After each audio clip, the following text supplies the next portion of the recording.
ಅಂತಃಸತ್ವವನ್ನು ಜಾಗೃತಗೊಳಿಸುವ ಕೆಲಸವನ್ನು ಮಾಡ್ತವೆ ಅಂತಕ್ಕಂಥ ಚರ್ಚೆ ಆಗಿದೆ.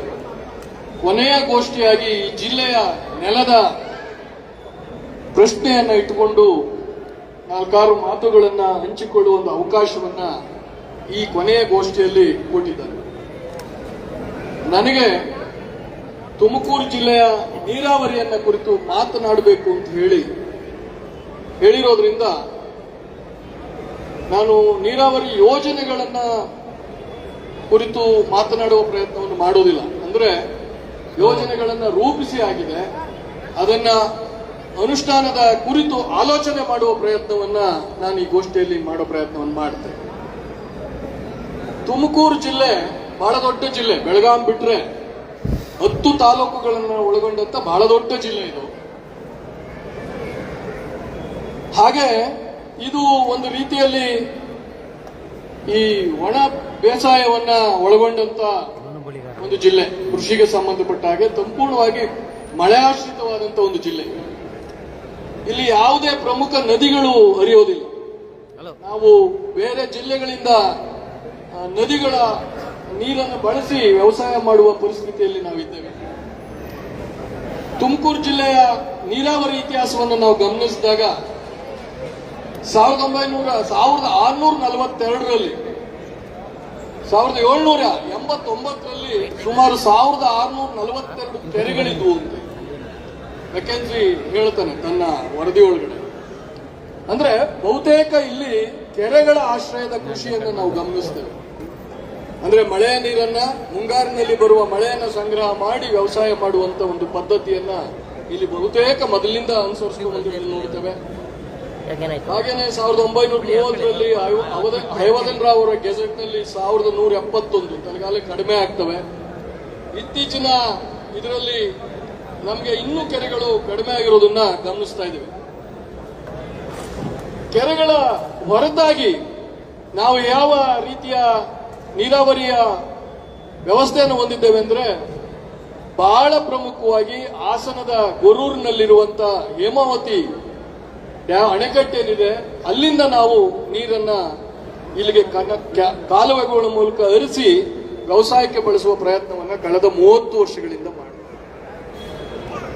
ಸುಮಾರು ಒಟ್ಟಾರೆ ತುಮಕೂರು ಜಿಲ್ಲೆಯ ವ್ಯವಸಾಯ ಮಾಡಬಹುದಾದಂತ ಜಮೀನು ಸುಮಾರು 1.5 ಲಕ್ಷ ಎಕರೆ ಇದೆ. ಅದರಲ್ಲಿ 30% ಮಾತ್ರ ಇವತ್ತು ನೀರಾವರಿಗೆ ಒಳಪಟ್ಟಿದೆ. ಇನ್ನು ಮಿಕ್ಕಿದ್ದೆಲ್ಲ ಮಳೆ ಆಶ್ರಿತ ಕೃಷಿಯೇ.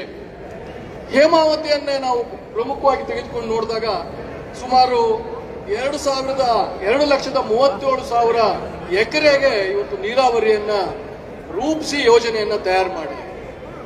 ಸುಮಾರು ನಮಗೆ ಮತ್ತು ನಾಗಮಂಗಲದ ಕೆಲವು ಭಾಗಗಳಿಗೆ ಸೇರಿ 24 TMC ನೀರನ್ನ ಹಂಚಿಕೆ ಮಾಡಲಾಗಿದೆ. ಆದ್ರೆ ಇದುವರೆಗೂ ನಾವು 24 TMC ನೀರನ್ನ ಬಳಸಿಕೊಳ್ಳಲಿಕ್ಕೆ ಸಾಧ್ಯನೇ ಆಗಿಲ್ಲ. 30 ವರ್ಷಗಳ ಕಳೆದಿದೆ. ನಮಗೆ ಇರೋ ಭಯ ಏನಂದ್ರೆ ಈ ಅಣೆಕಟ್ಟು ಆಧಾರಿತ ಬೇಸಾಯ ಇದೆಯಲ್ಲ, ಕೃಷಿ ಇದೆಯಲ್ಲ, ಈ ಅಣೆಕಟ್ಟುಗಳಾಗ್ಲಿ ಕೆರೆಗಳಾಗ್ಲಿ ದಿನದಿಂದ ದಿನಕ್ಕೆ ವರ್ಷಗಳು ಕಳೆದ ಹಾಗೆ ಹೂಳು ತುಂಬುತ್ತಾ ನೀರಿನ ಸಂಗ್ರಹ ಕಡಿಮೆ ಆಗ್ತಾ ಹೋಗ್ತದೆ. ಈಗಾಗಲೇ ನಾವು 30 ವರ್ಷಗಳನ್ನ ಕಳೆದಿದ್ದೇವೆ. ಹೇಮಾವತಿ ಅಣೆಕಟ್ಟು ತುಂಬಾ ಹೂಳು ತುಂಬಿದೆ. ಅದ್ರದ್ದು 37 TMC ಸಂಗ್ರಹದ ಕೆಪಾಸಿಟಿ ಇತ್ತು, ಇವತ್ತಲ್ಲ ಅಷ್ಟಿಲ್ಲ, ಕಡಿಮೆ ಆಗ್ತಿದೆ. ಉದಾಹರಣೆಗೆ ಇವತ್ತು ತುಂಗಭದ್ರ ನಿಮ್ದು ಅಷ್ಟು ಕೆಪಾಸಿಟಿ ಅದರಲ್ಲಿಲ್ಲ. ಇವತ್ತು ನೀರಿನ ಸಂಗ್ರಹಣ ಆಗ್ತಾ ಇಲ್ಲ, ನೀರಿನ ತೊಂದರೆ ಎಲ್ಲ ಆಗ್ತಿದೆ. ಅದು ಹೂಳೆತ್ತೋದು ಹೇಗೆ ಅನ್ನೋದು ಗೊತ್ತಾಗ್ತಿಲ್ಲ. ಹಾಗೇನೆ ಇಲ್ಲಿ ನಮ್ದು ಯೋಜನೆಯನ್ನೇ ಪರಿಪೂರ್ಣ ಮಾಡಲಿಲ್ಲ. ಇವತ್ತು ನೀರಾವರಿಯ ಸಮಸ್ಯೆಯಲ್ಲಿ ನಾವು ಸೊರಗ್ತಿದ್ದೇವೆ. ಹೇಮಾವತಿ ಬಂತು ಅನ್ನೋ ಕಾರಣಕ್ಕೆ ತಿಪ್ಟೂರು ಸ್ವಲ್ಪ ಭಾಗ, ತುರುವೇಕೆರೆ ಬಹುತೇಕ, ಗುಬ್ಬಿ ಒಂದು ಸ್ವಲ್ಪ ಭಾಗ, ಇತ್ತೀಚೆಗೆ ಚಿಕ್ಕನಾಯಕನಹಳ್ಳಿ, ತುಮಕೂರು ಗ್ರಾಮಾಂತರ ಮತ್ತು ಕುಣಿಗಲ್, ಹೇಮಾವತಿ ನೀರಿನ ಮೇಲೆ ನಿರ್ಭರವಾಗಿ ನಾವು ಇವತ್ತು ನಮ್ಮ ಕೃಷಿಯಲ್ಲಿ ಬಹಳ ಆಮೂಲಾಗ್ರ ಬದಲಾವಣೆ ಆಗಿದೆ. ಏನು ನಾವು ರಾಗಿ ಬೆಳಿತಿದ್ವಿ, ದ್ವಿದಳ ಧಾನ್ಯಗಳನ್ನು ಬೆಳಿತಿದ್ವಿ, ಎಣ್ಣೆಕಾಳುಗಳನ್ನು ಬೆಳಿತಿದ್ವಿ, ಮಳೆಯಾಶ್ರಿತ ಕೃಷಿಯನ್ನು ಮಾಡ್ತಿದ್ವಿ, ನಾವಿವತ್ತು ಸಂಪೂರ್ಣವಾಗಿ ವಾಣಿಜ್ಯ ಬೆಳೆಗಳಾದ ತೆಂಗು ಮತ್ತು ಅಡಿಕೆಗೆ ಬದಲಾಗ್ಬಿಟ್ಟಿದ್ದೀವಿ. ಹೇಮಾವತಿ ನೀರು ಬರುತ್ತೆ ಅಂತೇಳಿ. ಆದ್ರೆ ನಿಜವಾಗ್ಲೂ ನಾವು ಹೇಮಾವತಿ ನೀರಲ್ಲಿ ಇವತ್ತು ವಾಣಿಜ್ಯ ಬೆಳೆಗಳಾದಂತ ಅಡಿಕೆ ಮತ್ತು ತೆಂಗನ್ನ ಬೆಳೀತಾ ಇದ್ದೀವ ಅಂತಂದ್ರೆ ಇಲ್ಲ.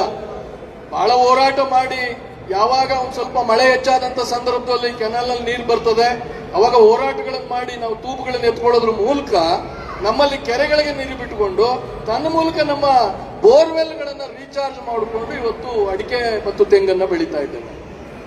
ಆದ್ರೆ ಇವತ್ತಿನ ಪರಿಸ್ಥಿತಿ ನಮ್ಮೆಲ್ಲರ ಮುಂದೆ ಒಂದು ಭೂತ ಬಂದು ನಿಂತು ಬಿಟ್ಟಿದೆ, ಲಿಂಕ್ ಕೆನಾಲ್ ಅಂತ.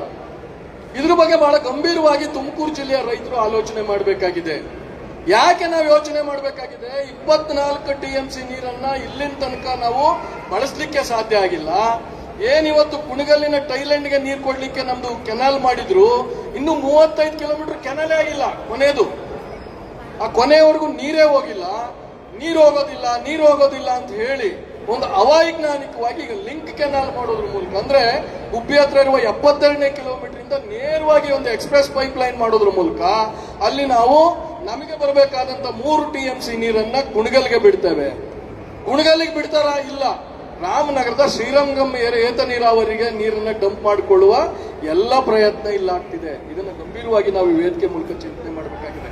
ಶ್ರೀರಂಗಂ ಏತ ನೀರಾವರಿಗೆ ಬೇಕಾದಂತ ಪಂಪ್ ಹೌಸ್ ಇರಲಿ, ಪೈಪ್ ಲೈನ್ ಎಲ್ಲ ಮಾಡ್ಕೊಂಡ್ಬಿಟ್ಟಿದ್ದಾರೆ. ಮತ್ತಿದ್ 35 ಕಿಲೋಮೀಟರ್ ಕೆನಾಲ್ ಆಗಿಲ್ಲ. ಅದಕ್ಕೆ ನಾವು ನೇರವಾಗಿ ನೀರನ್ನ ಡಂಪ್ ಮಾಡ್ತೀವಿ. ಕುಣಿಗಲ್ಗೂ ಅನ್ಯಾಯ ಆಗ್ತದೆ. ಇಲ್ಲಿ ಅವ್ರದ್ದೇನ್ 3 TMC ನೀರಿದೆ, ಅದು ಹೋಗೋದಿಲ್ಲ. ಇದು ನಮ್ಮ ಮುಂದಿರುವಂತ ದೊಡ್ಡ ಸವಾಲು. ಎರಡನೇದು, ನಾವು ನಿರ್ಭರ ಆಗಿರುವಂತದ್ದು ಎತ್ತಿನ ಹೊಳೆ. ಏನು ಪಶ್ಚಿಮ ಘಟ್ಟಗಳಲ್ಲಿಂದ ನೀರನ್ನ ಲಿಫ್ಟ್ ಇರಿಗೇಷನ್ ಮೂಲಕ ನಮ್ಮ ಭಾಗಕ್ಕೆ, ಅಂದ್ರೆ ಸ್ವಲ್ಪ ತುಮಕೂರು ಚಿಕ್ಕಬಳ್ಳಾಪುರ ಭಾಗಗಳಿಗೆ ನೀರು ಹರಿಸುವ ಪ್ರಯತ್ನವನ್ನು ನಾವು ಮಾಡುತ್ತಿದ್ದೇವೆ. ಅದು ಇವತ್ತು ದಿನದಿಂದ ದಿನಕ್ಕೆ ಆ ಪ್ರಾಜೆಕ್ಟ್ ನಿಧಾನ ಆಗ್ತಾ ಜಮೀನನ್ನ ತೆಗೆದುಕೊಳ್ಳೋದ್ರಲ್ಲಿ ವಿಳಂಬ ಆಗ್ತಾ ಇವತ್ತು ಅದರ ಕಾಸ್ಟ್ ಆಫ್ ಪ್ರಾಜೆಕ್ಟ್ ಜಾಸ್ತಿ ಆಗ್ತಿದೆ. ಹೀಗಾಗಿ ಆ ಯೋಜನೆಯನ್ನು ನಮಗೆ ಸೂಕ್ತವಾಗಿ ಸಿಗುವ ಯಾವುದೇ ಇದು ಕಾಣ್ತಾ ಇಲ್ಲ. ಮೂರನೇದು ಅಪ್ಪರ್ ಭದ್ರಾ, ನಿಜಲಿಂಗಪ್ಪನವ್ರ ಕಾಲದ್ದು 50ರ ದಶಕದ ಯೋಜನೆ. ಅದು SM ಕೃಷ್ಣ ಅವ್ರ ಪೀರಿಯಡ್ ಅಲ್ಲಿ ಪ್ರಾರಂಭ ಆಯಿತು. ಕೊನೆಗೆ ಅವತ್ತು 2,000 ಚಿಲ್ಲರೆ ಕೋಟಿ ಇದ್ದಿದ್ದು ಇವತ್ತು 25,000 ಕೋಟಿಗೆ ಬಂದಿದೆ. ಅದನ್ನ 28ರಷ್ಟು ಮುಗಿಸ್ಬೇಕಂದ್ರೆ ಇನ್ನೂ 20,000 ಕೋಟಿ ದುಡ್ಡು ಬೇಕು ಅಂತಕ್ಕಂಥ ಒಂದು ಆಲೋಚನೆ ಇದೆ. ಅದು ಮುಗಿಯೋದೇ ಯಾವತ್ತು? ಮಾನ್ಯ ಕೇಂದ್ರ ಸರ್ಕಾರ 2023-24ರಲ್ಲಿ ಅಪ್ಪರ್ ಭದ್ರಾ ಯೋಜನೆನ ಕಂಪ್ಲೀಟ್ ಮಾಡಕ್ಕೆ 5,300 ಕೋಟಿಗಳನ್ನ ಕೊಡ್ತೀವಿ ಅಂತ ಹೇಳಿ ಬಜೆಟ್ ಅಲ್ಲಿ ದುಡ್ಡಿಟ್ಟು ಪಾರ್ಲಿಮೆಂಟ್ ಅಲ್ಲಿ ಅದನ್ನು ಪಾಸ್ ಮಾಡ್ಕೊಂಡಿದ್ರು. ಇಲ್ಲಿನ ತನಕ ಅದ್ರ ಹಣ ಬಂದಿದೆ. ನಾನು ಈ ವೇದಿಕೆ ಮೂಲಕ ಮಾನ್ಯ ಲೋಕಸಭಾ ಸದಸ್ಯರಾದಂತ ಸೋಮಣ್ಣವ್ರನ್ನ ಕೇಳ್ತೀನಿ, ನೀವು ರೈಲ್ವೆ ಸಚಿವರ ಜೊತೆಗೆ ಜಲಶಕ್ತಿ ಸಚಿವರು, ನೀರಾವರಿ ಸಚಿವರು ಆಗಿದ್ದೀರಿ. ನಿಮ್ ಜವಾಬ್ದಾರಿ ಇದೆ. ಈ ಜಿಲ್ಲೆ ಜನ ನಿಮ್ಮನ್ನ ಗೆಲ್ಸಿದ್ದಾರೆ. ಏನು ಕೇಂದ್ರ ಸರ್ಕಾರ ತನ್ನ ಬಜೆಟ್ ಅಲ್ಲಿ ಹೇಳಿತ್ತು 5,300 ಕೋಟಿ ಹಣ ಕೊಡೋದ್ರ ಮೂಲಕ ಅಪ್ಪರ್ ಭದ್ರಾ ಯೋಜನೆಯನ್ನ ಕಂಪ್ಲೀಟ್ ಮಾಡೋಕೆ ನಾವು ಸಹಕಾರ ಕೊಡ್ತೀವಿ ಅಂತ ಹೇಳಿ ಆ ತಕ್ಷಣ ಹಣದ ಬಿಡುಗಡೆಗೆ, ಅದು ಇದರಲ್ಲಿ ಬಜೆಟ್ ಅಪ್ರೂವಲ್ ಆಗಿದೆ, ಬಿಡುಗಡೆಗೆ ತಮ್ಮ ಇಲಾಖೆ ಮೂಲಕ ಕ್ರಮ ಕೈಗೊಳ್ಳಬೇಕು. ನಿಮ್ ಜವಾಬ್ದಾರಿ ಇದೆ ಇದು. ನೀವು ರೈಲ್ವೆ ಇಲಾಖೆಗಳ ಜೊತೆಗೆ ನೀರಾವರಿ ಸಚಿವರಾಗಿ ಈ ಜಿಲ್ಲೆ ಋಣ ತೀರಿಸಬೇಕು ಅಂದ್ರೆ ಅಪ್ಪರ್ ಭದ್ರಕ್ಕೆ ಏನ್ ದುಡ್ಡು ಬರ್ಬೇಕು ಅಂತ ಕೊಡಿಸ್ಬೇಕು. ಜೊತೆಗೆ ಅಪ್ಪರ್ ಭದ್ರಾ ಯೋಜನೆಯನ್ನ ರಾಷ್ಟ್ರೀಯ ಯೋಜನೆ ಅಂತ ಹೇಳಿ ಘೋಷಣೆ ಮಾಡಲಿಕ್ಕೆ ಕೇಂದ್ರ ಸರ್ಕಾರದ ಮೂಲಕ ಘೋಷಣೆ ಮಾಡಿಸಬೇಕು. ಯಾಕಂದ್ರೆ ಬಹಳ ದೊಡ್ಡ ಯೋಜನೆ ಅದು, ರಾಜ್ಯ ಸರ್ಕಾರ ಮುಗಿಸೋಕೆ ಕಷ್ಟ ಆಗ್ತದೆ. ಅದು ಆಗ್ದಲೇ ಇದ್ರೆ ನಿಮ್ಗೆ ಶಿರಾ, ಚಿಕ್ಕನಾಯಕನಹಳ್ಳಿ, ಮಧುಗಿರಿ, ಪಾವಗಡ ಈ ಭಾಗಕ್ಕೆ ನೀರಿನ ಸಮಸ್ಯೆ ಆಗ್ತದೆ. ಇವು ಬಹಳ ಪ್ರಮುಖವಾಗಿ 3 ಯೋಜನೆಗಳು, ಹೇಮಾವತಿ, ಎತ್ತಿನ ಹೊಳೆ ಮತ್ತು ಅಪ್ಪರ್ ಭದ್ರಾ. ಬಿಟ್ರೆ ನಮ್ಗೆ ಕೆರೆಗಳು. ಇವು 4ಗಳನ್ನು ಆಶ್ರಯಿಸಿ ನಾವು ಇವತ್ತು ವ್ಯವಸಾಯವನ್ನು ಮಾಡ್ತೀವಿ. ಒಂದು, ಹೇಮಾವತಿ ವಿಷಯದಲ್ಲಿ ಈ ಜಿಲ್ಲೆಯ ಎಲ್ಲ ಪಕ್ಷದ ನಾಯಕರು, ಆಡಳಿತ ಪಕ್ಷ ಶಾಸಕರುಗಳು, ಮಂತ್ರಿಗಳು ಜಿಲ್ಲೆಯ ಜನರ ಪರವಾಗಿ ನಿಲ್ಲಬೇಕು. ದುರಂತ ನಮ್ಮ ನಾಯಕರುಗಳೇ ಅದ್ರ ಪರವಾಗಿ ಎಕ್ಸ್ಪ್ರೆಸ್ ಕೆನಾಲ್ ಪರವಾಗಿ ಮಾತಾಡ್ತಾರೆ, ಅವ್ರು ತಾತ್ಕಾಲಿಕವಾದಂತ ಅಧಿಕಾರದ ಆಸೆಗೋಸ್ಕರ. ಆದ್ರೆ ಈ ಜಿಲ್ಲೆ ಜನ ನಿಮಗೆ ಮತದಾನ ಮಾಡಿದ್ದಾರೆ, ನಿಮಗೆ ಶಕ್ತಿ ತುಂಬಿದ್ದಾರೆ, ನಿಮ್ಮನ್ನು ರಾಜಕೀಯವಾಗಿ ಬೆಳೆಸಿದ್ದಾರೆ, ಸಮಾಜ ಇವತ್ತು ಗುರುತಿಸುವಂತ ಸ್ಥಿತಿಗೆ ತಂದು ನಿಲ್ಸಿದ್ದಾರೆ. ಈಗ ತಾತ್ಕಾಲಿಕವಾದ ಯಾವುದೋ ಯೋಜನೆ ಬೆನಿಫಿಟ್ಗೋಸ್ಕರ ನೀವು ನಾವೇ ಮುಂದಿಂತ ಯೋಜನೆ ಜಾರಿಗೆ ತರ್ತೀನಿ ಅಂತ ಹೇಳ್ತೀರಲ್ಲ, ಎಷ್ಟು ಮಟ್ಟಿಗೆ ಸರಿ ಇದು? ನಾನು ಎಕ್ಸ್ಪ್ರೆಸ್ ಕೆನಾಲ್ನ ವಿಮರ್ಶೆ ಮಾಡ್ಲಿಕ್ಕೆ ಬಯಸ್ತೇನೆ. ಎಕ್ಸ್ಪ್ರೆಸ್ ಕೆನಾಲ್ನ ನೀವು 2000 ಕುಮಾರಸ್ವಾಮಿ ಅವ್ರದ್ದು ಸಮ್ಮಿಶ್ರ ಸರ್ಕಾರ ಇದ್ದಂತ ಸಂದರ್ಭ, ಕಾಂಗ್ರೆಸ್ ಗೌರ್ಮೆಂಟ್ ಜೊತೆಲಿದ್ದ ಸಂದರ್ಭದಲ್ಲಿ ಎಕ್ಸ್ಪ್ರೆಸ್ ಕೆನಾಲ್ ಅನ್ನ ಜಾರಿ ಮಾಡೋ ಪ್ರಯತ್ನವನ್ನು ಮಾಡಿದ್ರಿ. ಅದಾದ ನಂತರ ಮುಂದಿನ ಬಿಜೆಪಿ ಸರ್ಕಾರ ಇದ್ದಂತ ಸಂದರ್ಭದೊಳಗಡೆ ಎಕ್ಸ್ಪ್ರೆಸ್ ಕೆನಾಲ್ ವೈಜ್ಞಾನಿಕ ಅಲ್ಲ ಅಂತ ಹೇಳಿ, ಇವತ್ತು ಯಾರು ನಿಮ್ಗೆ ವೈಜ್ಞಾನಿಕ ಅಂತ ಹೇಳಿ ಟೆಕ್ನಿಕಲ್ ರಿಪೋರ್ಟ್ ನ ಕೊಟ್ಟಿದ್ದಾರೆ, ತಾಂತ್ರಿಕ ವರದಿಯನ್ನು ಕೊಟ್ಟಿದ್ದಾರೆ. ಅದೇ ಮಹಾನುಭಾವ ನೀರಾವರಿ ತಜ್ಞ ಅವತ್ತು ಅದು ಅವೈಜ್ಞಾನಿಕ, ನಾನದು DPR ನೋಡಿದ್ದೀನಿ, ಇದು ಸರಿ ಹೋಗ್ಬೇಕಂದ್ರೆ ಏನಿವತ್ತು ಎಕ್ಸಿಸ್ಟಿಂಗ್ ಕೆನಾಲ್ ಇದೆ ಅದನ್ನ ಆಧುನೀಕರಣ ಮಾಡಬೇಕು. 12 ಸ್ಥಳಗಳಲ್ಲಿ ಅದಕ್ಕೆ ತೊಂದರೆ ಇದೆ, ನೀರಿನ ಅರಿವಿಗೆ ಕುಣಿಗಲ್ಗೆ ಹೋಗೋದಕ್ಕೆ 12 ತೊಂದರೆಗಳನ್ನ ಬಾಟಲ್ನೆಕ್ಸ್ ಅಂತ ಏನ್ ಕರಿತೀವಿ ನಾವು, ಅವನ್ನ ಆಧುನೀಕರಣದ ಮೂಲಕ ಸರಿಪಡಿಸಿದ್ರೆ ಕುಣಿಗಲ್ಗೆ ನೀರು ಹೋಗ್ಬೇಕು, ಆ ನೀರು ಹೋಗ್ತದೆ ಅಂತಕ್ಕಂಥ ವರದಿಯನ್ನ ಕೊಟ್ಟಿದ್ದಾರೆ. ಆ ವರದಿ ಆಧರಿಸಿ ಅವತ್ತು 650 ಕೋಟಿ ರೂಪಾಯಿ ದುಡ್ಡನ್ನು ಬಳಸಿ ಏನ್ ಇವರು ಎಕ್ಸ್ಪ್ರೆಸ್ ಕೆನಾಲ್ಗೆ ಇಟ್ಟಿದ್ರು, ಅವತ್ತಿನ ಸರ್ಕಾರ ಅದನ್ನು ಆಧುನೀಕರಣಗೊಳಿಸಿದೆ. ಆ ಸಮಸ್ಯೆ ಪರಿಹಾರ ಆದ್ಮೇಲೆ ನಿಮ್ಮ ಇಲಾಖೆ ಅದೇ ತಜ್ಞ ಇವತ್ತು ಹೇಳ್ತಾನೆ ಅದು ಸರಿ ಹೋಗೋದಿಲ್ಲ, ಎಕ್ಸ್ಪ್ರೆಸ್ ಕೆನಾಲೇ ಮಾಡಬೇಕು. ಈ ಜಿಲ್ಲೆ ಜನ ಹೋರಾಟ ಮಾಡಿದಂತ ಸಂದರ್ಭದೊಳಗಡೆ ಒಂದು ತಾಂತ್ರಿಕ ಸಮಿತಿಯನ್ನು ರಚನೆ ಮಾಡ್ತೀವಿ ಅಂತ ಹೇಳಿ ಇನ್ನೊಬ್ಬ ಹಿರಿಯ ತಜ್ಞರ ಅಧ್ಯಕ್ಷತೆಯಲ್ಲಿ ಸಮಿತಿ ಮಾಡ್ತಾರೆ. ಆ ಸಮಿತಿ ವರದಿ ಕೊಡುತ್ತೆ. ಈ ಹೋರಾಟ ಆದ ಸಂದರ್ಭದೊಳಗಡೆ ಜನರಿಗೆ ತಿಳುವಳಿಕೆಯನ್ನು ಕೊಡ್ಲಿಕ್ಕೋಸ್ಕರವಾಗಿ ಏನು ಹಿಂದೆ ವರದಿಯ ಕೊಟ್ಟಿದ್ದ ತಜ್ಞ ಇವತ್ತು ಜಲಸಂಪನ್ಮೂಲ ಇಲಾಖೆಯ ಸಲಹೆಗಾರಿದ್ದಾರೆ, ಅವರು ಪತ್ರಿಕಾಗೋಷ್ಠಿ ಮಾಡಿ ಹೇಳ್ತಾರೆ, ಹೌದು ಈ ಯೋಜನೆಯನ್ನ ನಾವು ರೈತರಿಗೆ, ತುಮಕೂರು ಜಿಲ್ಲೆ ರೈತರಿಗೆ ತೊಂದರೆ ಕೊಡೋದಿಲ್ಲ, ನಾವು ಏನು 72 ಕಿಲೋಮೀಟರ್ ಅಲ್ಲಿ ಪೈಪ್ಲೈನ್ ನ ಎಕ್ಸ್ಪ್ರೆಸ್ ಪೈಪ್ಲೈನ್ ನ ಕುಣಿಗಲ್ಲಿಗೆ ಮಾಡ್ತಾ ಇದ್ದೇವೆ, ಅಲ್ಲಿಗೊಂದು ಸ್ಕಾಡಾ ಗೇಟ್ ಇಡ್ತೀವಿ. ಸ್ಕಾಡಾ ಗೇಟ್ ಅಂದ್ರೆ ಕಂಪ್ಯೂಟರ್ ಕಂಟ್ರೋಲ್ಡ್ ಮಾನಿಟರ್ಡ್ ಗೇಟ್ ಅಂತ ಇಡ್ತೇವೆ. ಅಲ್ಲಿಗೆ ಏನರ್ಥ, ಪೈಪ್ಲೈನ್ ಮಾಡಿದ್ರೆ ನೀರು ಮುಂದಕ್ಕೆ ಹೋಗಲ್ಲ, ಹಂಗಾಗಿ ನಾವು ಅಲ್ಲಿ ಗೇಟ್ ಇಡೋದ್ರ ಮೂಲಕ ಆಫ್ ಅಂಡ್ ಆನ್ ಮಾಡ್ತೀವಿ, ಸ್ವಿಚ್ ಆನ್ ಮಾಡ್ತೀವಿ. ಯಾವಾಗ ನೀವು ಕುಣಿಗಲ್ಗೆ ನೀರು ಬಿಡ್ತೀವೋ ಅಲ್ಲಿ ಮುಂದಕ್ಕೆ ನೀರು ಹೋಗೋದಿಲ್ಲ, ಯಾವಾಗ ಕುಣಿಗಲ್ಲಿಗೆ ಬೇಡ ನೀರು ಅದನ್ನು ಕ್ಲೋಸ್ ಮಾಡಿ ಮುಂದಕ್ಕೆ ನೀರು ಬಿಡ್ತೀವಿ. ನೀವೇ ಒಪ್ಕೊಂಡ್ರೆ ಪೈಪ್ಲೈನ್ ಮಾಡಿದ್ರೆ ಮುಂದಕ್ಕೆ ನೀರು ಹೋಗಲ್ಲ ಅಂತ. ನಾವು ರೈತರು ಸಾಮಾನ್ಯವಾದ ಜ್ಞಾನ ನಾವು ರೈತರ ಸಮಸ್ಯೆಗಳು ಬಗೆಹರಿಯೋದಿಲ್ಲ, ಸುಮ್ಮನೆ ಯಾಕೆ ಮಾತಾಡ್ತೀವಿ ಅಂತ ಕರೆಂಟ್ ಹೋಗ್ಬಿಟ್ಟಿದೆ, ಯಾಕೆ ಸುಮ್ಮನೆ ಮಾತಾಡಿ. ನಾನು ಹೇಳ್ತಾ ಇದ್ದೆ ಇವತ್ತು ಆ ಎಕ್ಸ್ಪ್ರೆಸ್ ಕೆನಾಲಿನ ಸಮಸ್ಯೆ, ಈ ರೈತರು ನಾವೊಂದು ತೋಟಕ್ಕೆಲ್ಲ ಪೈಪ್ಲೈನ್ ಮಾಡಿರ್ತೀವಿ, ನಮ್ಮ ಬೋರ್ವೆಲ್ ಇಂದ ಒಂದು 8-10 ಮಡಿ ಇದ್ರೆ 8-10 ಮಡಿಗೂ ಪೈಪ್ಲೈನ್ ಮಾಡ್ತೀವಿ. ಪ್ರತಿ ಒಂದು ಮಡಿಗೂ ನೀರು ಹೋಗೋದಕ್ಕೆ ಒಂದು ರೈಸಿಂಗ್ ಪೈಪ್ ಹಾಕ್ಬಿಟ್ಟು ಅದಕ್ಕೊಂದು ಕ್ಯಾಪ್ ಹಾಕಿರ್ತೀವಿ. ನಾವು ಕೊಡೆ ಮಡಿಗೆ ನೀರು ಬಿಟ್ಟಿರ್ತೀವಿ. ಮೊದಲನೇ ಮಡಿಲಿ ಕ್ಯಾಪ್ ಕಿತ್ಕೊಂಡ್ಬಿಟ್ರೆ ಏನಾಗುತ್ತೆ, ಕೊನೆ ಮಡಿಗೆ ನೀರು ಬರಲ್ಲ. ಅವಾಗ ವಾಪಸ್ ಎಲ್ಲಿಗೆ ಬರ್ತೀವಿ ನಾವು, ಎಲ್ಲೋ ಕ್ಯಾಪ್ ಕಿತ್ಕೊಂಡಿರ್ಬೇಕು ನೋಡು ಅಂತ ವಾಪಸ್ ಬರ್ತೀವಿ. ಹಂಗೀಗ ನಮ್ಮ ಜಮೀನುಗಳಿಗೆ ಬರಬೇಕಾಗಿದ್ದಂತ ನೀರು ತುಮಕೂರನ್ನ ಬಳಸ್ಕೊಂಡು ಕುಣಿಗಲ್ಗೆ ಹೋಗ್ಬೇಕಾಗಿತ್ತು. ಇವ್ರೇನ್ ಮಾಡ್ತಾವ್ರೆ, 72ನೇ ಕಿಲೋಮೀಟರ್, ಇನ್ನು ಗುಬ್ಬಿ ತಾಲೂಕಿನ ಪ್ರಾರಂಭದಲ್ಲೇ ಕ್ಯಾಪ್ ಕೀಳ್ತಾವ್ರೆ. ಗುಬ್ಬಿ ತಾಲೂಕು ಸೇರ್ತಾ ಕುಣಿಗಲ್ನವರೆಗೂ ನೀರು ಹೋಗುತ್ತೆ. ಇದು ಬಹಳ ಸರಳ. ಅದನ್ನ ನಿಮ್ಮ ತಾಂತ್ರಿಕ ಸಹಾಯಕರು ಯಾರು ತಜ್ಞರು 2 ವರದಿಗಳನ್ನ ವ್ಯತಿರಿಕ್ತವಾಗಿ ಕೊಟ್ಟಿದ್ದಾರೆ, ಅವ್ರು ಒಪ್ಕೊಂಡಿದ್ದಾರೆ. ಅದಕ್ಕೆ ನಾವು ಒಂದು ಗೇಟ್ ಇಡ್ತೀವಿ, ಕುಣಿಗಲ್ಲಿಗೆ ಬಿಡಬೇಕಾದ್ರೆ ಇಲ್ಲಿ ಕ್ಲೋಸ್ ಮಾಡ್ತೀವಿ, ಇಲ್ಲಿ ಬಿಡ್ಬೇಕಾದ್ರೆ ಅದನ್ನ ಕ್ಲೋಸ್ ಮಾಡ್ತೀವಿ. ಅದ್ರ ಹತ್ರ ನೀರು ಪೈಪ್ಲೈನ್ ಮಾಡಿದ್ರೆ ಮುಂದಕ್ಕೆ ಹೋಗಲ್ಲ. ನೀವೇ ಒಪ್ಕೊಂಡಿದ್ದೀರಿ. ಏನಕ್ಕೆ ಮಾಡಕ್ ಹೊರಟಿದ್ದೀರಿ ನೀವು? ಕಳೆದ 3 ವರ್ಷದ ನೀರು ಹರಿಸಿರೋದು ಡಾಟಾ ನೋಡಿದ್ರೆ ಕುಣಿಗಲ್ಗೆ ಇಲಾಖೆ ಡಾಟಾ, ನಾನು ಯಾವ್ದು ನಂದು ಮಾತಾಡ್ತಿಲ್ಲ, ನೀವು ನೀರಾವರಿ ಇಲಾಖೆ ಚೀಫ್ ಇಂಜಿನಿಯರ್ ಕೊಟ್ಟಿರೋ ಡಾಟಾ 2.25 TMC ಆಲ್ಮೋಸ್ಟ್ 3 TMC ನೀರು ಕುಣಿಗಲ್ಗೆ ಹೋಗಿದೆ. ಹಂಗಾರೆ ಎಲ್ಲಿಗೆ ಹೋಯ್ತು ಆ ನೀರು? ಈ ಪ್ರಶ್ನೆಗಳಿಗೆ ಉತ್ತರ ಹೇಳಬೇಕು. ಕೇಳಿದ್ರೆ ನಾವು ತುಮಕೂರು ಜಿಲ್ಲೆ ಜನ ಅರ್ಥ ಮಾಡ್ಕೋಬೇಕು.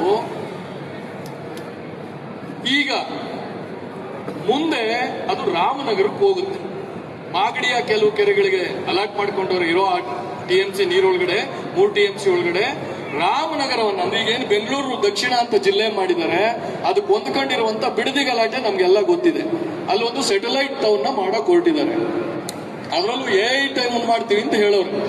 AI ಇನ್ಫ್ರಾಸ್ಟ್ರಕ್ಚರ್ ಮಾಡಬೇಕಾದ್ರೆ, ಆ ಡಾಟಾ ಸೆಂಟರ್ಗಳು ನಡಿಬೇಕಂದ್ರೆ ಮೇಜರ್ ಆಗಿ ಅದು ಕನ್ಸ್ಯೂಮ್ ಮಾಡೋದು ಆ ಕೂಲಿಂಗ್ಗೆ ನೀರಿನ ಅವಶ್ಯಕತೆ ಬಹಳ ದೊಡ್ಡದಾಗಿದೆ.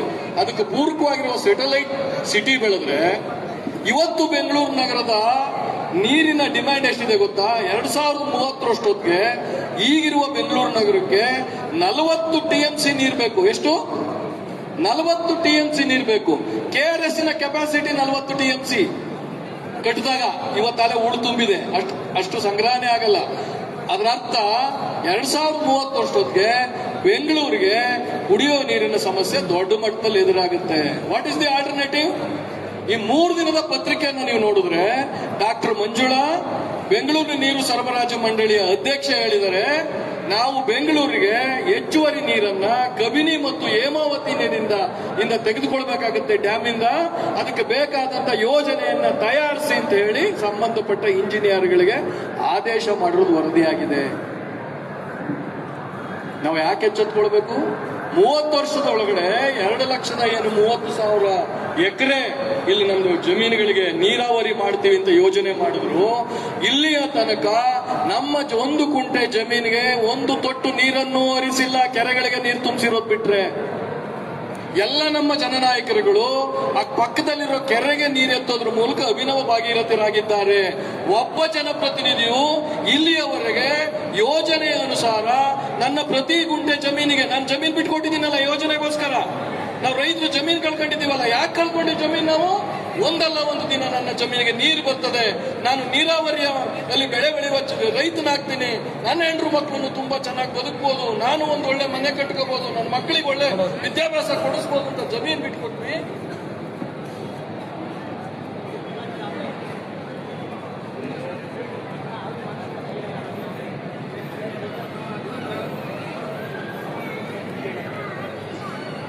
ಯಾರು ಆಗ್ತದೆ ಅಂತ ನಾವು ಜಮೀನ್ ಬಿಟ್ಕೊಟ್ರಿ, ನೀವು ನಮ್ಮ ಪ್ರತಿ ಗುಂಟೆ ಜಮೀನಿಗೆ ನೀರು ಕೊಡ್ತೀವಿ ಅಂತ ಹೇಳಿದ್ರಿ. ಇಲ್ಲಿನ ತನಕ ಅಚ್ಚುಕಟ್ಟನ್ನ ಡಿಕ್ಲೇರ್ ಮಾಡಲಿಲ್ಲ, ಕಮಾಂಡ್ ಏರಿಯಾ ಡಿಕ್ಲೇರ್ ಆಗಿಲ್ಲ. ಹೇಮಾವತಿ ಯೋಜನೆಯಲ್ಲಿ ಕೆರೆಗೆ ನೀರು ತುಂಬಿಸುವ ಪ್ರಾವಿಷನ್ನೇ ಇಲ್ಲ ಮೂಲ ಯೋಜನೆ ಒಳಗಡೆ. ನೀವು ತಾತ್ಕಾಲಿಕವಾಗಿ ನಮ್ಗೆ ನೀರನ್ನ ಕೆರೆಗೆ ತುಂಬಿಸ್ತಾ ನಮ್ಮ ಕಣ್ಣು ಒರೆಸ್ಕೊಂತ ಬಂದ್ಬಿಟ್ರಿ ಎಲ್ಲ ಜನನಾಯಕರುಗಳು. ನಾವು ನಿಮ್ಮನ್ನ ನಮ್ ತೂಬೆತ್ತಿಸ್ಬಿಟ್ರಿ. ಚಾನಲ್ ಹತ್ರಕ್ಕೆ ಬಂದು ನಮ್ಮ ಲೀಡರ್ ಇವತ್ತು ರಾತ್ರಿ ಹೊತ್ತು ಬಂದು ತೂಬೆತ್ತಿಸ್ಕೊಟ್ಬಿಟ್ರು ಅಂತ ಹೇಳಿ ಆ ಕ್ಷಣದ ನನ್ನ ಬೋರ್ವೆಲ್ ರೀಚಾರ್ಜ್ ಆಯ್ತು ಅಂತ ಸಂತೋಷ ಪಟ್ಟು ರೈತರುಗಳು ನಿಮ್ಮನ್ನ ಅಭಿನವ ಭಗೀರಥರು ಅಂತ ಹೇಳಿ ಕರೆದು ಸಂತೋಷ ಪಟ್ವಿ. ಇವತ್ತಿನ ನನ್ನ ಪರಿಸ್ಥಿತಿ ಏನು? ನನ್ನ ನೀರನ್ನ ನನಗೆ ಕೊಡದ ಹಾಗೆ ನೇರವಾಗಿ ಇನ್ಯಾರೋ ತೆಗೆದುಕೊಂಡು ಹೋಗ್ತಿದ್ದಾರೆ. ಅಲ್ಲಿ ಇಂಜಿನಿಯರ್ಗಳನ್ನ ಹೋರಾಟ ಮಾಡಿದಂತ ಸಂದರ್ಭದಲ್ಲಿ ಹೇಳ್ತಾರೆ, ಆ ಪೈಪ್ಗಳನ್ನ ನೋಡಿ 388 ಕ್ಯೂಸೆಕ್ಸ್ ನೀರ್ನ ತೆಗೆದುಕೊಂಡು ಹೋಗ್ತಿದ್ವಿ ನಾವು, 3 TMC ನೀರು ತಗೊಂಡು ಹೋಗಿ ಈ ಪೈಪ್ ಲೈನ್ ಅಲ್ಲಿ ಅಂತ ಹೇಳ್ತಾರೆ. ಸಾಹೇಬ್ರೆ, ನೀವು ರೈತರು ಎಚ್ಚೆತ್ಕೊಂಡಿದ್ರೆ, ಆಫ್ ದಿ ರೆಕಾರ್ಡ್ ಅವ್ರು ಹೇಳೋದು, ಎಚ್ಚೆತ್ಕೊಂಡಿದ್ರಲ್ಲಿ 600 TMC ಗಿಂತ ಹೆಚ್ಚು ನೀರು ಹೋಗುತ್ತೆ, ನಿಮಗೆ ನೀರು ಮುಂದಕ್ಕೆ ಹೋಗೋದೇ ಇಲ್ಲ. ನಾನು ಹೇಳಿದ್ನಲ್ಲ, ಒಂದು ಕ್ಯಾಪ್ ಕಿಂತ ತಕ್ಷಣ ಮುಂದಕ್ಕೆ ನೀರೇ ಹೋಗಲ್ಲ. ನಮ್ಮ ಬದುಕೇನು? ನಾವು ನೀರು ಕೊಡ್ತೀರಾ ಅಂತ ಹೇಳಿ ನಾವು ಇವತ್ತು ಕೃಷಿಗೆ ಬಂದ್ರೆ ನಾವು ಮಾನೋಗ್ರಾಫಿಗೆ ಬಂದು ಕೂತ್ಬಿಟ್ಟಿದೀವಿ. ತೆಂಗು ಏನು ನಾವು ರಾಗಿ ಬೆಳಿತಿದ್ವಿ, ಭತ್ತ ಬೆಳಿತಿದ್ವಿ, ದ್ವಿದಳ ಧಾನ್ಯಗಳನ್ನು ಬೆಳಿತಿದ್ವಿ, ಎಣ್ಣೆಕಾಳುಗಳನ್ನು ಬೆಳಿತಿದ್ವಿ, ಅದನ್ನೆಲ್ಲ ಬಿಟ್ಟು ವಾಣಿಜ್ಯ ಕೃಷಿಗೆ ಬಂದ್ವಿ. ನಾವು ತೆಂಗಿಗೆ ಬಂದ್ವಿ ಫಸ್ಟ್. ಯಾವಾಗ ಹೇಮಾವತಿ ನೀರು ಹರಿಯಕ್ಕೆ ಶುರುವಾಯ್ತು, ತೆಂಗಿಂದ ಅಡಿಕೆ ಕನ್ವರ್ಟ್ ಆಗಿದ್ದೀವಿ. ಇವತ್ತು ನಮ್ಮ ತಿಪ್ಟೂರಿಂದ ಒಂದು ಸ್ವಲ್ಪ ಭಾಗ, ಚಿಕ್ಕನಾಯಕನಹಳ್ಳಿ, ತುರುವೇಕೆರೆ, ಗುಬ್ಬಿ, ತುಮಕೂರು, ಗ್ರಾಮಾಂತರ ನೋಡಿ ಮಲೆನಾಡಿಗಿಂತ ಹೆಚ್ಚು ಅಡಿಕೆ ಬೆಲೆ ಇದೆ. ಮಾನೋಕ್ರಾಪಿಗೆ ಬಂದಿದ್ದೀವಿ. ತೆಂಗು ಇವತ್ತೇನಾದ್ರು ನಮ್ಮ ತೋಟದಲ್ಲಿ ಹಾಳಾಗೋದ್ರೆ ತಕ್ಷಣ ರೈತ ತೆಂಗು ಕಟ್ತಾ ಇಲ್ಲ. ಅಡಿಕೆಗೆ ಬೆಲೆ ಇದೆ ಅನ್ನೋ ಕಾರಣಕ್ಕೆ ನಾವಿವತ್ತು ಸಂಪೂರ್ಣ ಅಡಿಕೆಗೆ ಬದಲಾಗ್ತಿದ್ದೀವಿ. ತೆಂಗಿಗೆ ಇವತ್ತು ರೋಗ ಆವರಿಸಿದೆ. ತೆಂಗು ದಿನದಿಂದ ದಿನಕ್ಕೆ ಯಾರ್ಯಾರು ಇವತ್ತಿನ ತೆಂಗು ಬೆಳೀತಿದ್ದೀರಿ ನಿಮ್ಗೆಲ್ಲ ಗೊತ್ತು. ಯಾವ ರಸವತ್ತಾದ ಮರಗಳಿದಾವೆ ಅವು ತಿಂಗಳು 2 ತಿಂಗಳಲ್ಲಿ ಇವತ್ತು ಉಳಿದ ಇದಕ್ಕೆ ದಾಳಿಗೆ ಕೆರಗಿ ಹೋಗ್ತಾ ಇದ್ದಾವೆ. ತೆಂಗು ದಿನಕ್ಕೆ ಕಡಿಮೆ ಆಗ್ತಿದೆ ತುಮಕೂರು ಜಿಲ್ಲೆ ಒಳಗಡೆ. ನಮ್ಮ ಮೂಲ ಬೆಳೆ ಕಲ್ಪತ್ತು ನಾಡು ಅಂತ ಕಲ್ಸ್ಕೊಂಡಂತ ಈ ಜಿಲ್ಲೆ ತೆಂಗನ್ನು ಕಳ್ಕೊತಿದೆ, ಅಡಿಕೆಗೆ ಕನ್ವರ್ಟ್ ಆಗ್ತಿದೀವಿ. ಈಗ ಏನಾದ್ರು ನೀರು ಬರ್ದಿದೆ. ಇವತ್ತು ನೋಡಿ 2 ತಿಂಗಳು ಮಾನ್ಸೂನ್ ಲೇಟ್ ಆಗಿದೆ, ಮುಂಗಾರು. ನಮ್ಮ ಪರಿಸ್ಥಿತಿ ಏನು ಇವತ್ತು? ಹಳ್ಳಿಗಳ ಕಡೆ ಯಾರು ರೈತರ ಮಕ್ಕಳು ಮನೇಲಿ ಮಲಗ್ತಿಲ್ಲ ಸರ್. ಮೊದಲೇ ಹೆಣ್ಣು ಕೊಡ್ತಿಲ್ಲ. ಹಳ್ಳಿಲಿರೋ ಹೆಣ್ಮಗು ಒಂದೊಂದು ಊರಲ್ಲಿ 20 ಜನ 30 ಜನ ಯುವಕರು ಮದುವೆ ಆಗ್ದಲೇ ಇದ್ದಾರೆ. ಈಗ ರಾತ್ರಿ ಹೊತ್ತು ಎಲ್ಲ ಪಂಪ್ ಹೌಸಲ್ಲಿ ಮಲಿಕಂತ ನಾವು ಯಾವಾಗ ಕರೆಂಟ್ ಬರ್ತದೋ ಏನ್ ಹೋಗ್ತದೋ, ಇರೋ ಒಂದಿಷ್ಟು ನೀರ್ನ ವೇಸ್ಟ್ ಆಗೋದು ಬೇಡ ಅಂತ ಈ ಪರಿಸ್ಥಿತಿಗೆ ನಾವು ಬಂದು ಹೋಗ್ತಿದ್ದೀವಿ. ಇದು ಹೀಗೆ ಮುಂದುವರೆದ್ರೆ ಎಕ್ಸ್ಪ್ರೆಸ್ ಕೆನಾಲ್ ಮೂಲಕ ನಮಗೆ ನೀರಿಗೆ ತೊಂದರೆ ಆದ್ರೆ ನಾವು ತುಂಬಾ ಕೆಟ್ಟ ಪರಿಸ್ಥಿತಿಗೆ ಹೋಗ್ತೇವೆ. ನಮಗೆ ರಾಗಿ ಬೆಳೆ ಬರ್ತು ಹೋಗ್ತಿದೆ, ಭತ್ತ ಬೆಳೆ ಗೊತ್ತೇ ಇಲ್ಲ. ತೆಂಗು ಮತ್ತು ಅಡಿಕೆಗೆ ರೂಢಿ ಆಗ್ಬಿಟ್ಟಿದೀವಿ. ನಮ್ಮ ಬದುಕು ಹಾಳಾಗೋಗ್ತದೆ, ನಮ್ಮ ಮಕ್ಕಳ ಬದುಕು ಹಾಳಾಗೋಗ್ತದೆ, ಭವಿಷ್ಯಕ್ಕೆ ತೊಂದರೆ ಆಗ್ತದೆ. ಈ ನಿಟ್ಟಿನಲ್ಲಿ ನಾವೆಲ್ಲ ಎಚ್ಚೆತ್ತುಕೊಂಡು ಹೋರಾಟವನ್ನು ಮಾಡಬೇಕಾಗಿದೆ. ನಾನು ವೇದಿಕೆ ಮೂಲಕ ಎಲ್ಲ ಜನಪ್ರತಿನಿಧಿಗಳಿಗೆ, ಎಲ್ಲ ಜನನಾಯಕರಿಗೆ ಕೇಳ್ಕೊಳ್ತೀನಿ, ದಯಮಾಡಿ ಎಲ್ಲರೂ ಒಂದಾಗಿ ಈ ಜಿಲ್ಲೆಯ ಋಣವನ್ನ ತೀರಿಸುವ ಕೆಲಸವನ್ನ ನೀವೆಲ್ಲರೂ ಒಟ್ಟಿಗೆ ಮಾಡಬೇಕು. ಇನ್ನು ನೀವು ಮಧುಗಿರಿ, ಶಿರಾ, ಬಾವುಗಡ ಸಂಪೂರ್ಣ ಮಳೆ ಆಶ್ರಿತ ಒಂದು ವ್ಯವಸ್ಥೆ. ಕಡಲೆಕಾಯಿ ಬೆಳೀತಿದ್ರು, ಇವತ್ತು ಮಳೆ ಸರಿಯಾಗಿ ಆಗೋದೇ ಇಲ್ಲ. ನಿಯಮಿತವಾದ ಹವಾಮಾನ ಬದಲಾವಣೆ ಕಾರಣಕ್ಕಾಗಿ ಕಡಲೆಕಾಯಿ ಬೆಳೆಯೋ ಸ್ಥಿತಿ ಇಲ್ಲ ನಾವು. ಯಾವಾಗ ಮಳೆ ಬರುತ್ತೆ ಅಂತ ಗೊತ್ತಿಲ್ಲ. ಮಳೆ ಬಂದ್ರೆ ಅತಿವೃಷ್ಟಿ, ಇಲ್ಲ ಅನಾವೃಷ್ಟಿ, ಯಾವ ಸಮಯಕ್ಕೆ ಹೇಗೆ ಮಳೆ ಆಗ್ಬೇಕಾಗಿತ್ತು ಆ ಒಂದು ಸಂಪ್ರದಾಯವೇ ಹವಾಮಾನದ ಬದಲಾವಣೆ ಕಾರಣಕ್ಕಾಗಿರೋದ್ರಿಂದ ನಾವು ಕಡಲೆಕಾಯಿ ಬೆಳೆಯಕ್ಕಾಗ್ತಿಲ್ಲ.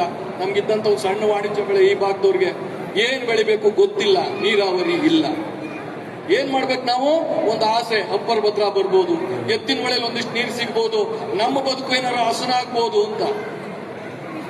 ಇಲಾಖೆ ಅಂಕಿಅಂಶಗಳು ಹೇಳೋ ಪ್ರಕಾರ 28,000 ಕೋಟಿಗೆ ಹೋಗಿದೆ. ದುಡ್ಡು ಬೇಕು, ದುಡ್ಡು ಕೊಡೋರು ಯಾರು? ನಾನು ತಿರ್ಗಾ ಪುನರುಚ್ಚಾರ ಮಾಡ್ತೀನಿ, ಮಾನ್ಯ ಜಲಶಕ್ತಿ ಸಚಿವರೇ, ನೀವು ಬರೀ ರೈಲ್ವೆ ಮಂತ್ರಿಗಳಲ್ಲ, ನಿಮ್ಮ ಜವಾಬ್ದಾರಿ ಇದೆ. ಕೇಂದ್ರ ಸರ್ಕಾರ 23-24ನೇ ಇಸ್ವಿ ಒಳಗಡೆ ತನ್ನ ಬಜೆಟ್ ನಲ್ಲಿ ಏನು 5,300 ಕೋಟಿ ಹಣವನ್ನ ಅಪ್ಪರ್ ಭದ್ರಾ ಯೋಜನೆಗೆ ಮೀಸಲಿಡಿಸಿದ್ದು, ಅದಕ್ಕೆ ಬಜೆಟ್ ಅಪ್ರೂವಲ್ ಆಗಿದೆ. ಅದನ್ನು ತಕ್ಷಣ ತಾವು ಬಿಡುಗಡೆ ಮಾಡಬೇಕು. ಯಾಕಂದ್ರೆ ನೀವು ಅದೇ ಸಚಿವಾಲಯದ ಸಚಿವರಿದ್ದೀರಿ. ಈ ನೆಲದ ಋಣವನ್ನು ನೀವು ತೀರಿಸಬೇಕು, ಜೊತೆಗೆ ಅದನ್ನ ರಾಷ್ಟ್ರೀಯ ಯೋಜನೆಯಾಗಿ ಬದಲಾವಣೆ ಮಾಡೋದು ಆದಷ್ಟು ಬೇಗ ಮುಗಿಸ್ಬೇಕು. ಎತ್ತಿನ ಹೊಳೆ ಯಾವಾಗ ಮುಗಿತದೋ ಗೊತ್ತಿಲ್ಲ. ಈ ನಿಟ್ಟಿನಲ್ಲಿ ಇವತ್ತು ನೀರಾವರಿ ಯೋಜನೆಗಳನ್ನ ನಾವು ನಂಬಿಕೊಂಡು ವ್ಯವಸಾಯ ಮಾಡುವ ಪರಿಸ್ಥಿತಿ ಇಲ್ಲ ಅಂತ ನನಗೆ ಅನ್ಸುತ್ತೆ. ನಾವೀಗ ಆಲ್ಟರ್ನೇಟ್ ಅಗ್ರಿಕಲ್ಚರ್, ಪರ್ಯಾಯ ವ್ಯವಸಾಯದ ಕೃಷಿ ಪದ್ಧತಿಗಳನ್ನ ಅಳವಡಿಸಿಕೊಳ್ಬೇಕಾದಂತ ಪರಿಸ್ಥಿತಿ ನಮ್ಮ ಮುಂದಿದೆ. ಒಂದು ಎಚ್ಚರಿಕೆಯ ರೂಪದಲ್ಲಿ ಒಂದು ಇದಕ್ಕೆ ಹೋರಾಟ ಮಾಡ್ತಾನೆ ನೀರಾವರಿ ವ್ಯವಸ್ಥೆ ಉಳಿಸ್ಕೊಳ್ತಾನೆ. ಆಮೇಲೆ ನೀರಾವರಿ ವ್ಯವಸ್ಥೆ, ಅಣೆಕಟ್ಟು ನೀರಾವರಿ ವ್ಯವಸ್ಥೆ ಏನಿದೆ ಅದು ತುಂಬಾ ಸುದೀರ್ಘವಾಗಿ ನಮ್ಮ ಜೊತೆ ಇರಲ್ಲ. ಇನ್ನೊಂದು 20-30 ವರ್ಷ ಇರ್ಬೋದು. ಅಷ್ಟೊತ್ತಿಗೆ ಅದು ಹೂಳು ತುಂಬುತ್ತೆ, ಕೆರೆಗಳನ್ನ ಹೂಳು ತುಂಬುತ್ತವೆ. ಇವತ್ತು ಕೆರೆಯಲ್ಲಿ ನೀರು ಮಣ್ಣು ಹೂಳು ತುಂಬಿದೆ ತುಂಬಾ, ಹಾಗಾಗಿ ನೀರೇನು ಸಂಗ್ರಹ ಆಗ್ಬೇಕು ಆಗ್ತಿಲ್ಲ. ಅಣೆಕಟ್ಟುಗಳು ಒಂದಿನ ಉಪಯೋಗಕ್ಕೆ ಬಾರದಂತ ಪರಿಸ್ಥಿತಿಗೆ ಬರ್ತದೆ. ಜೊತೆಗೆ ಇನ್ನೊಂದು ನಮ್ಮ ಮುಂದಿರುವಂತ ಸವಾಲು ಏನಂತಂದ್ರೆ, ಇವತ್ತು ಜಲ್ ಜೀವನ್ ಮಿಷನ್ ಬಂದಿದೆ. ಅದೇನದು? ಶುದ್ಧ ಕುಡಿಯುವ ನೀರನ್ನ ಪ್ರತಿ ಮನೆಗೆ ಕೊಡುವಂತ ಯೋಜನೆ. ತುಮಕೂರು ಜಿಲ್ಲೆಯ ನೀರಿನ ಅಂತರ್ಜಲ ಸಂಪೂರ್ಣ ಬೋರ್ವೆಲ್ಲಿನ ಮೇಲೆ ಕೃಷಿ ಅವಲಂಬಿತವಾಗಿದೆ. ತುಂಬಾ ಆಳಕ್ಕೆ ಹೋಗಿದೆ. 1000 ಅಡಿಗಿನ ಕೆಳಗಡೆ ಹೊರಟೋಗ್ಬಿಟ್ಟಿದೆ. ನಮ್ಮ ಗುಬ್ಬಿ ಮುಂತಾದ ತಾಲೂಕುಗಳನ್ನ ಮೈನ್ಸ್ ಅಂಡ್ ಜಿಯಾಲಜಿ ಇಲಾಖೆಯವರು ಗ್ರೇ ಏರಿಯಾ ಅಂತ ಡಿಕ್ಲೇರ್ ಮಾಡ್ಬಿಟ್ಟಿದ್ದಾರೆ. ಬೋರ್ ಕೊರೆಯಂಗಿಲ್ಲ ಅಂತ ರೈತರು ಕೊರಿತಾರೆ. ಡಿಕ್ಲೇರ್ ಆಗಿದೆ ತುಂಬಾ ವರ್ಷದಿಂದಾನೆ. ಅಂದ್ರೆ ಅಂತರ್ಜಲ ಕೆಳಕ್ಕೆ ಹೋಗಿದ ಕಾರಣಕ್ಕೆ ಇಲ್ಲಿ ಫ್ಲೋರೈಡ್, ಆರ್ಸೆನಿಕ್ ಜಾಸ್ತಿ ಆಗಿದೆ. ಹಾಗಾಗಿ ಆ ಕುಡಿಯೋ ನೀರು ಅದನ್ನು ಕೊಡಿದ್ರೆ ನಮ್ಮ ಬದುಕಿನ ಮೇಲೆ, ನಮ್ಮ ಆರೋಗ್ಯದ ಮೇಲೆ ತುಂಬಾ ದೊಡ್ಡ ಸಮಸ್ಯೆಗಳು ಆಗ್ತಾ ಇದೆ. ಹಂಗಾಗಿ ನಾವು ಸರ್ಫೇಸ್ ವಾಟರ್ಗೆ ಹೋಗ್ಬೇಕಂದ್ರೆ ಮೇಲೆ ಏನು ಮಳೆ ನೀರಿಂದ ಸಂಗ್ರಹ ಮಾಡ್ತೀವಿ ನಾವು, ನದಿ ನೀರಿರ್ಬೋದು, ಮಳೆ ನೀರು, ಕೆರೆ ನೀರಲ್ಲಿರ್ಬೋದು, ಅದನ್ನೇ ಕುಡಿಯೋ ನೀರಿಗೆ ಬಳಸಬೇಕಾದಂತ ಸವಾಲು ನಮ್ಮ ಮುಂದಿರೋದ್ರಿಂದ ಮುಂದೆ ಹೇಮಾವತಿಯಿಂದ ಬರೋ ನೀರು ಬಹುತೇಕ ಕುಡಿಯೋ ನೀರಿಗೆ ನಮಗೆ ಹೋಗ್ತದೆ. ಹಂಗೆ ಎತ್ತಿನ ಹೊಳೆನೂ ಬಹುತೇಕ ಕುಡಿಯೋ ನೀರಿಗೆನೆ ಇಟ್ಟಿರೋದು. 300 ಚಿಲ್ಲರೆ ಕೆರೆಗಳು ಒಟ್ಟು ಪ್ರಾಜೆಕ್ಟ್ ಅಲ್ಲಿ ಕುಡಿಯೋ ನೀರಿಗೆ ಹೋಗ್ತದೆ. ಹಾಗಾದ್ರೆ ವ್ಯವಸಾಯದ ಪರಿಸ್ಥಿತಿ ಏನು? ಅದಕ್ಕೆ ನಾನು ಮುಂದುವರೆದು ನಿಮ್ಮ ಮುಂದೆ ನಾವಿವತ್ತು ಈ ಗೋಷ್ಠಿ ಮೂಲಕ ಒಂದು ಆಲೋಚನೆಯನ್ನು ಶುರು ಮಾಡಬೇಕು. ಯಾರ್ಯಾರು ಇಲ್ಲಿ ಕೃಷಿ ಬಗ್ಗೆ ಆಲೋಚನೆ ಮಾಡ್ತಿದ್ದೀವಿ, ಆಡಳಿತಗಾರರಿದ್ದೀವಿ, ಜನಪ್ರತಿನಿಧಿಗಳಿದ್ದೀವಿ, ಪ್ರಗತಿಪರರಿದ್ದೇವೆ, ಒಂದು ಆಲ್ಟರ್ನೇಟ್ ಅಗ್ರಿಕಲ್ಚರ್ನ ಪರ್ಯಾಯ ಕೃಷಿಯನ್ನೆಲ್ಲ ಆಲೋಚನೆ ಮಾಡಬೇಕಾಗಿದೆ. ಮಳೆ ಆಶ್ರಯದಲ್ಲಿ ಏನ್ ಮಾಡಬೇಕು ಅಂತ. ಎಣ್ಣೆಗಾಳುಗಳನ್ನು ಬೆಳಿಲಿಕ್ಕೆ ನಮಗೆ ಬಹಳ ದೊಡ್ಡ ಸ್ಕೋಪ್ ಇದೆ. ಇಂದಿನ ಆರ್ಥಿಕ ಸ್ಥಿತಿಗತಿಗಳನ್ನು ಕುರಿತು, ಉದ್ಯೋಗ ಕುರಿತು ಮಾತಾಡಿದಂತ ಗೋಷ್ಠಿ ಒಳಗಡೆ ಒಬ್ರು ಮಾತಾಡ್ತಾ ಹೇಳ್ತಿದ್ರು ತಜ್ಞರು, ನಮ್ಮಲ್ಲಿ ಇವತ್ತು ಪ್ರಧಾನಮಂತ್ರಿಗಳು ಹೇಳಿದ್ದಾರೆ ಗೋಲ್ಡ್ ಇಂಪೋರ್ಟ್ ನ ಕಡಿಮೆ ಮಾಡಬೇಕಾಗಿದೆ, ಹಾಗಾಗಿ ಗೋಲ್ಡ್ ಪರ್ಚೇಸ್ ಕಡಿಮೆ ಮಾಡಿ, ಎಡಿಬಲ್ ಆಯಿಲ್ ನಮ್ಗೇನು ಅಡಿಗೆ ಎಣ್ಣೆಗಳನ್ನ ನಾವು ಇಂಪೋರ್ಟ್ ಮಾಡ್ತಿದ್ದೀವಿ ಅದನ್ನ ಕಡಿಮೆ ಮಾಡಿ ಅಂತ. ಅದರ ಅರ್ಥ ಅಡಿಗೆ ಎಣ್ಣೆಯನ್ನ, ಬೇಕಾದ ಎಣ್ಣೆಕಾಳುಗಳನ್ನ ಬೆಳಿಲಿಕ್ಕೆ ನಮಗೆ ಬಹಳ ದೊಡ್ಡ ಮಾರುಕಟ್ಟೆ ಇಲ್ಲಿದೆ. ರೈತರನ್ನ ಇಲ್ಲಿ ತುಮಕೂರು ಜಿಲ್ಲೆ ಒಳಗಡೆ ಎಣ್ಣೆಕಾಳುಗಳನ್ನ ಬೆಳಿಲಿಕ್ಕೆ ಬೇಕಾದಂತ ವಾತಾವರಣಕ್ಕೆ, ಆ ಕೃಷಿಗೆ ಒಗ್ಗಿಸುವಂತ ಒಂದು ಕೆಲಸವೂ ಇಲ್ಲ ಆಗಬೇಕು. ಅದಕ್ಕೆ ಪ್ರೋತ್ಸಾಹವನ್ನು ಕೊಡುವಂತ ಕೆಲಸವೂ ಆಗಬೇಕು. ಇಲ್ದಲೇ ಹೋದ್ರೆ ಇನ್ನು 20-30 ವರ್ಷಗಳಲ್ಲಿ ಇವತ್ತೇನು ನಾವು ಇತ್ತಲಿಗೆ ನೀರಾವರಿಯೂ ಇಲ್ಲ, ಅಂತ ಮಳೆಯಾರ್ದಿಗೆ ಆಶ್ರಿತ ಕೃಷಿ ಪದ್ಧತಿಯೂ ಇಲ್ಲದಾಗೆ ಎಡಬಿಡಂಗಿ ಕೃಷಿ ಪದ್ಧತಿಗೆ ನಾವು ಸಿಗಾಕತ್ತೀವಿ. ಈ ಜಿಲ್ಲೆಯ ಕೃಷಿಕರು ಮತ್ತು ಈ ಜಿಲ್ಲೆಯ ಆಹಾರದ ಸಮಸ್ಯೆ ಬಹಳ ದೊಡ್ಡದಾಗ್ತದೆ ಅಂತ ಹೇಳಿ ನಾನು ಭಾವಿಸ್ತೇನೆ. ಆ ನಿಟ್ಟಿನೊಳಗಡೆ ಈ ಒಂದು ಗೋಷ್ಠಿಯಲ್ಲಿ ಇದ್ರ ಬಗ್ಗೆ ಒಂದಷ್ಟು ಚಿಂತನೆಗಳು ಶುರುವಾಗಲಿ. ಒಂದು ಪುಸ್ತಕ ಸಂತೆಯ ನಡುವೆಯೂ ಬದುಕಿನ ಬಗ್ಗೆ, ನಮ್ಮ ಆಹಾರದ ಬಗ್ಗೆ ಆಲೋಚನೆ ಮಾಡುವ ಒಂದು ಗೋಷ್ಠಿಯನ್ನ ಇಟ್ಟಿದ್ದಕ್ಕೆ ಆಯೋಜಕರಿಗೆ ಅಭಿನಂದನೆಗಳನ್ನ ಸಲ್ಲಿಸ್ತಾ ನಾವೆಲ್ಲರೂ ಎಚ್ಚೆತ್ಕೊಳ್ಬೇಕು. ಜನನಾಯಕರು ಯಾವಾಗ ಎಚ್ಚೆತ್ಕೋತಾರೆ ಅಂದ್ರೆ ಜನರು ಎಚ್ಚೆತ್ಕೊಂಡಾಗ ಮಾತ್ರ. ಮಹಾತ್ಮ ಗಾಂಧಿಯವರ ಒಂದು ಮಾತಿದೆ, ಯಾವುದೇ ಒಂದು ಬದಲಾವಣೆ, ನಮ್ಮಲ್ಲಿ ಯಾರೋ ಹೇಳ್ತಿದ್ರು ಈಗಾಗುತ್ತೇನ್ರಿ, ಯಾರು ಎಕ್ಸ್ಪ್ರೆಸ್ ಕೆನಾಲ್ ಮಾಡಿಸಿದ್ರು ಅವರೇ ಮುಖ್ಯಮಂತ್ರಿ ಆಗ್ಬಿಟ್ಟವ್ರೆ, ಈಗ ಸಾಧ್ಯನೇ ಇಲ್ಲ ಅಂತ ನಮ್ಮ ಹಳ್ಳಿಲಿ ಮಾತಾಡ್ತಾರೆ. ಸಾಧ್ಯನೇ ಇಲ್ಲ ಬಿಡ್ರಿ, ಅವ್ರು ತಗೊಂಡು ಹೋಗ್ತಾರೆ. ಕೇಳಿದ್ರೆ ನಾನು ಈ ವೇದಿಕೆ ಮೂಲಕ ಮಹಾತ್ಮ ಗಾಂಧೀಜಿಯವರ ಒಂದು ಮಾತನ್ನು ಹೇಳಿ ನನ್ನ ಮಾತು ಮುಗಿಸ್ತೇನೆ. ಮಹಾತ್ಮ ಗಾಂಧೀಜಿಯವರು ಒಂದು ಹೇಳ್ತಾರೆ, ಯಾವುದೇ ಬದಲಾವಣೆ ಕಾನೂನಿನಿಂದ ಮತ್ತು ಹಿಂಸೆಯಿಂದ ಆಗದ ಯಾವುದೇ ಬದಲಾವಣೆ ಜನಾಭಿಪ್ರಾಯದಿಂದ ಸಾಧ್ಯ ಅಂತ. ಈ ದೇಶಕ್ಕೆ ಸ್ವಾತಂತ್ರ್ಯವನ್ನು ಮಹಾತ್ಮ ಗಾಂಧಿಯವರು ತಂದುಕೊಟ್ಟಿದ್ದು ಸಹ ಈ ದೇಶದ ಜನಸಾಮಾನ್ಯರಿಗೆ ಸ್ವಾತಂತ್ರ್ಯದ ಅರಿವನ್ನು ಮೂಡಿಸೋದ್ರ ಮೂಲಕ. ಗಾಂಧಿ ಬರೋ ತನಕ ಈ ದೇಶದಲ್ಲಿ ಸ್ವಾತಂತ್ರ್ಯ ಚಳುವಳಿ ಆ ಮಟ್ಟಕ್ಕೆ ಹೋಗಿರ್ಲಿಲ್ಲ. ಹಾಗಾಗಿ ಇದು ಜನಾಭಿಪ್ರಾಯವನ್ನು ಮೂಡಿಸೋದ್ರ ಮೂಲಕ ಜನರಿಗೆ ಈ ಕೆನಾಲಿಂದ ಅಥವಾ ಅಪ್ಪರ್ ಭದ್ರಾ ಪ್ರಾಜೆಕ್ಟ್ ಡಿಲೇ ಆಗೋದ್ರಿಂದ, ಎತ್ತಿನ ಹೊಳೆ ಡಿಲೇ ಆಗೋದ್ರಿಂದ ಏನೆಲ್ಲ ಸಮಸ್ಯೆಗಳು ನಮ್ಮ ಬದುಕಿನ ಮೇಲೆ ಆಗ್ತವೆ ಅಂತಕ್ಕಂಥ ಅರಿವನ್ನು ಮೂಡಿಸೋದ್ರ ಮೂಲಕ ಜನಾಭಿಪ್ರಾಯವನ್ನು ಮೂಡಿಸಿ ಜನನಾಯಕರು ನಮ್ಮ ಪರವಾಗಿ ಧ್ವನಿ ಮಾಡುವಂತ ಒಂದು ವಾತಾವರಣವನ್ನ ಸೃಷ್ಟಿ ಮಾಡುವ ಪ್ರಯತ್ನವನ್ನ ನಾವು ನೀವೆಲ್ಲ ಸೇರಿ ಮಾಡೋಣ ಅಂತ ಹೇಳಿ ಮಾತನಾಡಲು ಅವಕಾಶ ಕೊಟ್ಟಂತ ಆಯೋಜಕರಿಗೆ ವಂದಿಸಿ ನನ್ನ ಮಾತುಗಳನ್ನು ಮುಗಿಸ್ತೇನೆ. ನಮಸ್ಕಾರ.